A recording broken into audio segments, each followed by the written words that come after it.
लोगों को मारे हैं, हम लोगों को।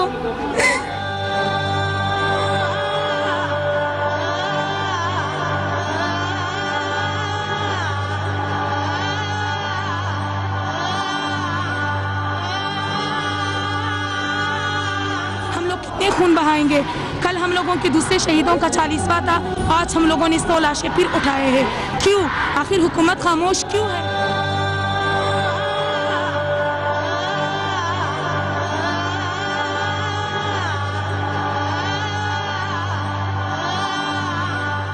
जब तक बैठेंगे, जब तक हमारे मुतालबात पूरे नहीं होते। धमाके हो रहा है, फायरिंग हो रही है, टारगेट किलिंग हो रही है।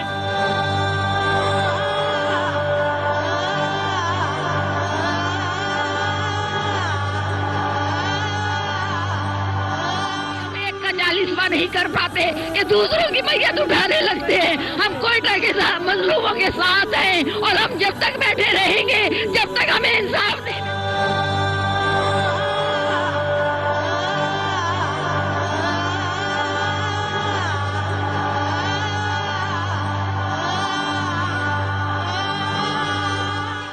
कि हम मुसलमान हैं, मुसलमान का जब कत्ल होता है तो हर मुसलमान को दर्द होता है। जब तक ये धरना हम लोग नहीं छोड़ेंगे, जब तक हमारे उनको इंसाफ नहीं मिलेगा, हम लोग ये नहीं छोड़ेंगे। हम उन तमाम बहनों का जो वादा कर चुके हैं कि हम उनको इंसाफ दिलाकर घर वापस जाएंगे, तभी हम जाएंगे जब चीफ जस्टिस उनको कैफरे किरदार तक पहुंचा देंगे। हम यहाँ पे तमाशा नहीं कर रहे, हम जो कोयटा में जो लोग मर रहे हैं हम उनके ऊपर आवाज बुलंद कर रहे हैं। ये सिर्फ एक इंसानियत का कत्ल है, सिर्फ शियों का कत्ल नहीं, ये इंसानियत का कत्ल है। ना उनके दिलों में इंसानियत है जो ज़िबा कर रहे हैं, मार रहे हैं, बसों से उतार के मार रहे हैं, बम धमाके करके मार रहे हैं, और ना उनके दिलों में इंसानियत है जो माने इक़्तिदार में बैठे हुए